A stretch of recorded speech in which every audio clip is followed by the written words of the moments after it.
Hello viewers, welcome back to my YouTube channel. This is Shan Swear from Shillong.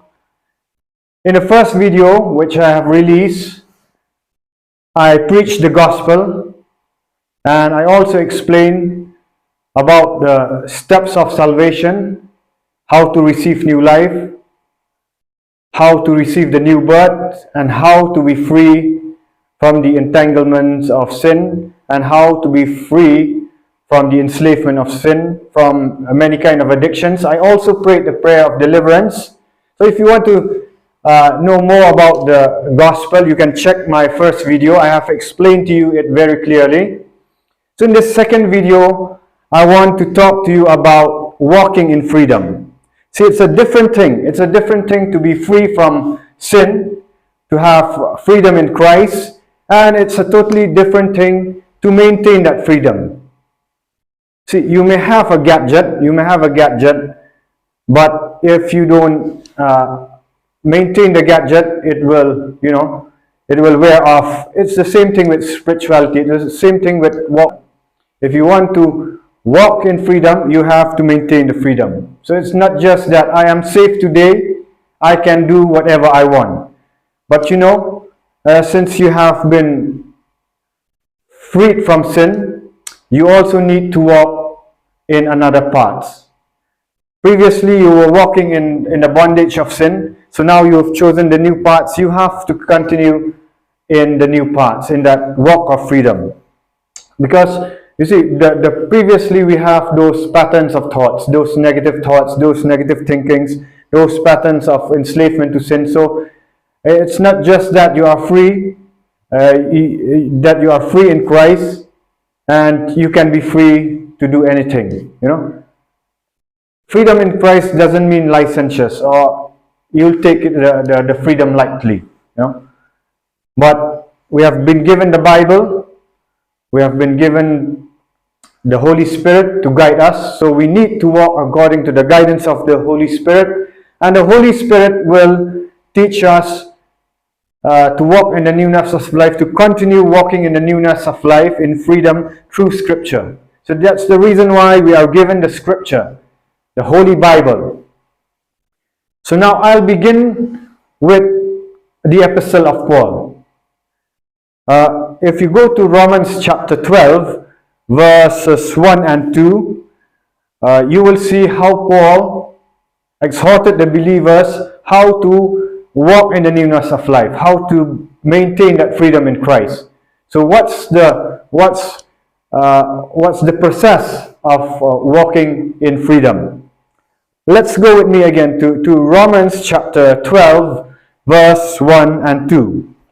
Here Paul says, "Therefore, I urge you, brothers and sisters, in view of God's mercy, to offer your bodies as a living sacrifice, holy and pleasing to God. That is your true and proper worship." So the second verse says, "Do not conform to the pattern of this world, but be transformed by the renewing of your mind. Then you will be able to test and approve what God's will is, His good, pleasing, and perfect will." Which means he said, "Therefore I urge you, brothers and sisters." Who are the brothers and sisters? The brothers and sisters are those who have received new life, who have come out of the bondage of sin. For example, when you were in the bondage of sin, you are not free in Christ. You do not have that freedom in Christ. What is to be bound by sin? To be bound by sin is to be bound by the patterns of this world. For example, if you are still bound by sin, it's like you have those sinful patterns. Okay, let me give an example of one sin. Maybe you are in bondage of the sin of sexual immorality. Maybe if you have this sin of this kind of sin of sexual immorality, what if you are in bondage of the sin? You may be in a cycle of sexual sins. Suppose now you want to be set free, but you have not confessed your sins. You have not renounced the sins, and you have not turned to God. That is what it means to be bound by sin. But what I'm talking about is, I'm speaking to those believers who have come out of the cycle of sin, who have come out of the bondage of sin, who have received new life in Christ, as I have preached on that first video. So Paul was exhorting the brothers and sisters, which means the believers, those who have received new life in Christ. What did Paul say? He said, in view of God's mercy, I urge you, brothers and sisters, in view of God's mercy, to offer your bodies as a living sacrifice, holy and pleasing to God. That is your true worship, your true and proper worship. Which means after we receive new life, we need to walk in a new pattern of life. We need to present our body, to offer our bodies as a living sacrifice, as a pleasing sacrifice. Previously, we were presenting our bodies as slave to sin. Like I told you earlier, if you have a bondage to sexual immorality, you are giving your bodies to Satan to obey the lies and to please your body, to please your body by doing sinful activities. But now, as you have come out of that sinful activities, you have received new life, you need another way of life. You need a new walk of life. You need to present your bodies as living sacrifice to God, not to Satan, not to demonic oppression. So you need to present your bodies as living sacrifice, holy and pleasing to God. What do you mean by presenting your bodies as a living sacrifice? Which means you have to discipline your body. Since you have received the Holy Spirit will prompt you. For example, previously, perhaps you have never enjoyed praying. You have never had the habit of praying, the habit of studying the Word of God, the habit of meditating the Word of God. But since now you have a new life, the Holy Spirit prompts, the Holy Spirit convicts a person, or the Holy Spirit leads a person to pray. Not only to pray, and to study the Word of God. See, in the first instance, when you are free, the flesh is still there. You see, our bodies is still there, our flesh patterns is still there, and this body, this flesh, it resists the spiritual life. As Paul says in Romans chapter 7, the spirit fights against the flesh, and the flesh fights against the spirit. So we still have this earthly body, we have still the flesh in us, that which fights against the spirit. So what do we need? We need to be subdued, to put under this flesh pattern, this body, under the subjection of the Holy Spirit. So we have to give the Holy Spirit room to lead us. The Holy Spirit is a person. The Bible says, do not grieve the Holy Spirit. So we can grieve the Holy Spirit. The Holy Spirit inside us prompts us to do the things of God. He prompts us to prayer. But there are instances where you can, by your thoughts, by your will, and by your emotions, reject the Holy Spirit, resist the Holy Spirit. So what Paul is saying here, he's saying you present your bodies as a living sacrifice. So with your thoughts, with your emotions, with your will, you have to say, Lord, thank you, Jesus, for saving me. Thank you for, I'm no longer a slave to sin. Now the Holy Spirit is prompting me to pray. So I'm going to get down on my knees. I'm going to pray. Maybe in the beginning of your prayer life, there will be a struggle. But that doesn't matter. God knows that. So you have to discipline your body. You have to discipline your body. You have to get up maybe early in the morning. It's not a routine, but keep a pattern, keep a place, keep a proper time, so you can give, so you can come to God and offer your body as a living sacrifice. This is a kind of true worship. Maybe previously you were not able to pray, but since the Holy Spirit is inside you, is residing inside you, is indwelling in you, Now you give your body. For example, it doesn't mean that the flesh doesn't fight me. I'm preaching to you this walking in the newness of life. I mean the pattern of walking in the newness of life. It doesn't mean that the flesh doesn't fight me. There are times when I get down into my knees, I do feel sleepy. But what do?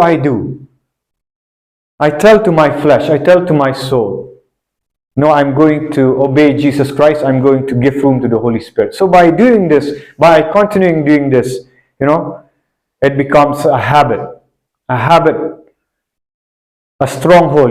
There are two strongholds.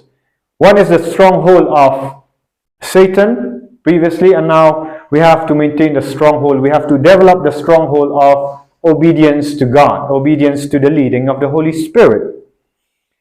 So what do we need? We need to present our bodies. Prayer is a part of presenting our bodies. Prayer with the Spirit, is allowing our body to be led by the Holy Spirit. And now, in the second verse, it says, "Do not conform to the pattern of this world, but be transformed by the renewing of your mind. Then you will be able to test and approve what God's will is, His good, pleasing, and perfect will." Here it says, "Do not conform to the pattern of this world, but be transformed by the renewing of your mind." You see, the mind is where our thoughts process are. So with the mind we think. What do we think? Sometimes when we get up in the morning, those who are still entangled by sin, the moment they get up, they do not think about Christ. All they think is about the world, all they think is about their job, all they think is about worrying. That is the pattern of the world. The people of the world think in those terms. They never get up in the morning and say, "Praise the Lord, I'm a child of God. I've been born again. I've been baptized by the Spirit of God. I'm a child of God." So that is how we renew our mind. The example is when you get up in the morning after prayer, you say, "Lord, I'm no longer a slave to sin. I'm not going to subject my mind to the demonic spirits, to Satan. I am going to renew my mind through the Word of God." So when you study the Word of God, when you study it by heart, when that Word of God becomes your daily food, you begin to think in terms of the Word of God. You begin to change your mindset. For example, if you get up in the morning and say, "Oh, today I'm so tired. I won't be able to do this, do that." But when you renew the mind, when you renew your mind through the Word of God, you will say, "I can do all things through Christ who strengthens me." You see how the patterns changes? It's not just a positive mindset, it is thinking like Christ. We have the mind of Christ, I say. Thinking in terms of victorious people who has been purchased by the blood of Christ. Thinking in terms of what God says in the Bible. We come into agreement with the Bible. So this is how you maintain your freedom. This is not just a one-time affair. This is a daily walk of life. You see, Satan is not sleeping. Satan also is, what is Satan doing? Satan is also sowing the seeds in our thoughts, in our imaginations. He's bringing. That's the reason why Paul, if you go to Ephesians, let us go with me to Ephesians. Ephesians chapter 6. If the 6 verse 10 onwards, it says, "Finally, be strong in the Lord and His mighty power. Put on the full armor of God so that you can take your stand against the devil's schemes. For our struggle is not against flesh and blood, but against the rulers, against the authorities, against the powers of this darkness, of this dark world, and against the spiritual forces of evil in the heavenly realms. Therefore, put on the full armor of God so that when the day of evil comes, you may be able to stand your ground, and after you have done everything, to stand." You see, Paul has written these letters to strengthen the believers. It's like when we came out from the kingdom of darkness. Now we are in the kingdom of light, in the kingdom of heaven. So it doesn't mean that we don't have a struggle. Now we are battling with the kingdom of darkness. So the kingdom of darkness is trying to throw the darts, trying to throw the weapons against us. That's why we are not in a complacent state just to stay like this without doing anything. We have to stand firm in the Lord. We have to take the armor. That's the reason why Paul says you have to take the armor. Now we have become like fighters. You must understand that being a child of God, being saved is not just a one-time affair, as I told you before. It's about walking in the newness of life. It's about now you are an army. You are an ambassador of God. And now the devil is trying hard to pull you again to his kingdom. That's the reason why we need to renew our mind through the scripture, because we are battling not with flesh and blood, with people, but we are battling with the spiritual forces, which is forces of evil in the heavenly places. You see? Okay, let me give you an example. Suppose now you've been set free from your sinful patterns, and now you're living in a family or in a house where your family members have not been set free. So what the devil is going to try to pull you back, to discourage you, to pull you back to that kingdom of darkness, he is going to use flesh and blood. He's going to use the person in your your family members to attack you. He's going to attack you through your family members who have not given the life to Christ. They are going to persecute you. They are going to speak against you. They are going to discourage you. And that is how you need to renew your mind. If you don't renew your mind, you'll get angry with them. You'll get bitter with them. And then you'll open your doors to those demonic spirits. This is what I've seen. This is what I have experienced in my walk as a Christian. Or once upon a time, I have been set free by God. But I didn't know how to maintain that freedom. So when I was freed from my sinful patterns, sinful habits, I was enjoying. I said, Lord, thank you, Jesus. You have freed me. But I was young. I was just a baby in Christ. So I did not know how to walk in freedom. No one taught me this. So what did I do? I was persecuted from my family members because the demonic spirits use the unconverted persons. They say all sorts of things against me. They persecute me until I wear it down. I let off my guard. I began to keep bitterness in my heart. I began to be angry with them. And that was how day by day I fall back into the sinful pattern. That bitterness really hit me hard. So I went again to depression, and not only to depression, to that sinful habit. But I thank God by the mercies of God. I thank God for one person, Vlad Savchuk. Vlad Savchuk, if you ever see this video, I praise and thank God. It was your video which rescued me. I mean, he was teaching about how to fight against the evil spirits, not to fight against the persons, not to fight against the flesh and blood. So you see, when you were in the pattern of this world, when they fight against you, you reply back, you retort back, you get angry with them, even fist fight. Some people do fist fight. So that is how. But when you are in the kingdom of God, you no longer fight against the flesh. You no longer fight against your family members who persecute you. What you do? Jesus said you pray for your enemies. You start praying for them.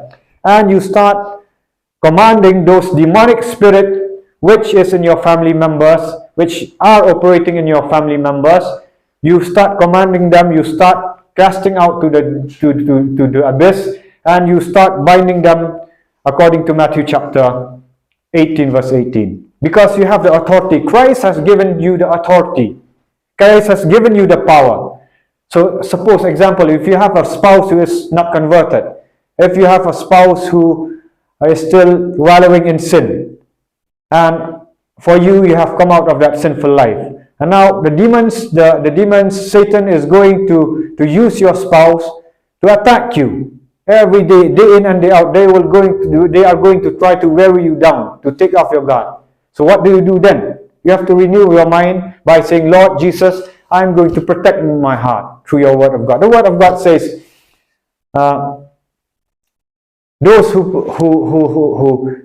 protect their heart diligently, they are wise, because out of it is the issue of life. So you don't give in to anger. You don't give in to bitterness, to hurt. Again, you ask the Holy Spirit, Lord, Holy Spirit, please take me to the place where Christ is. Please protect me with, please protect my heart, so that I do not get angry, I do not retort back, but I pray to that person. So now you begin to think of that person not as your enemy, but as a person who is being enslaved by sin. So he is enslaved, he is in the demonic realm. So you have to fight hard, not against the person, you have to fight hard against those demonic entities. That's how you will be able to maintain your freedom in Christ. That is how you are able to maintain your freedom in Christ. The next thing is that, for example, you have to we need to give room to the Holy Spirit. When the Holy Spirit convicts you, when He says, don't watch this video, don't spend time with meaningless thoughts, with friends who will pull you back to your old sinful habit. We have to discipline that. We cannot walk as complacent people. We have to be very circumspect. The KJV Bible say we have to walk circumspect. Circumspect means we have to look around. We have to look. You know, when a platoon of army is in the border areas between one country and the other, what he's doing, what they are doing, they are all eyes around. 24/7. They have to keep watch 24/7 by having routine duties in order to see that no one enters the border, no enemy is going to come through that border. So what do they need? They need to be vigilant.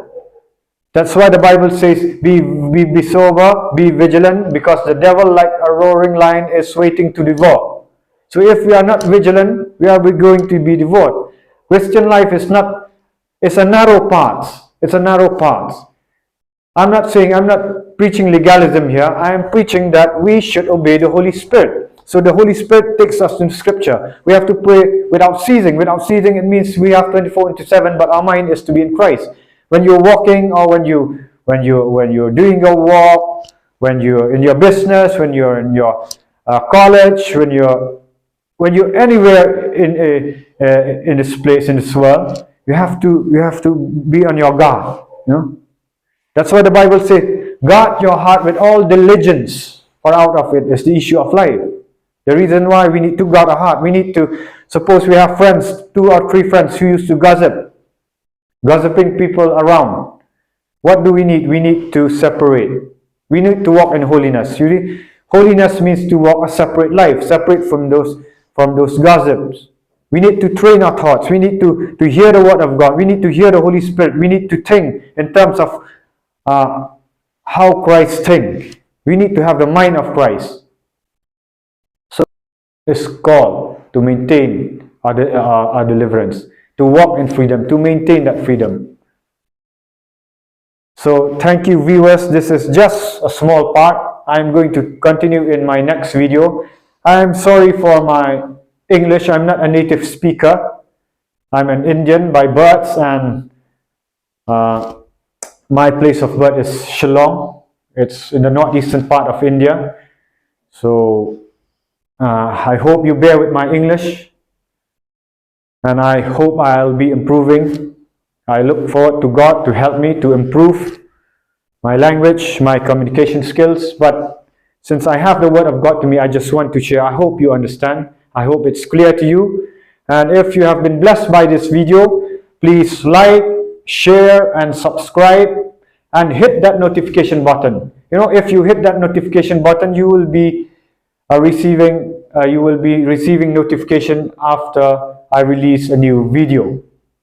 And please do share this video, because it will be a help to others also, as who needs to hear the gospel, who needs to hear this message. And one thing again, I want to remind you, if you want to know more about the gospel, about new birth, you go to my first video. There I've preached about the gospel. Thank you. Praise the Lord. Until next time. Bye-bye.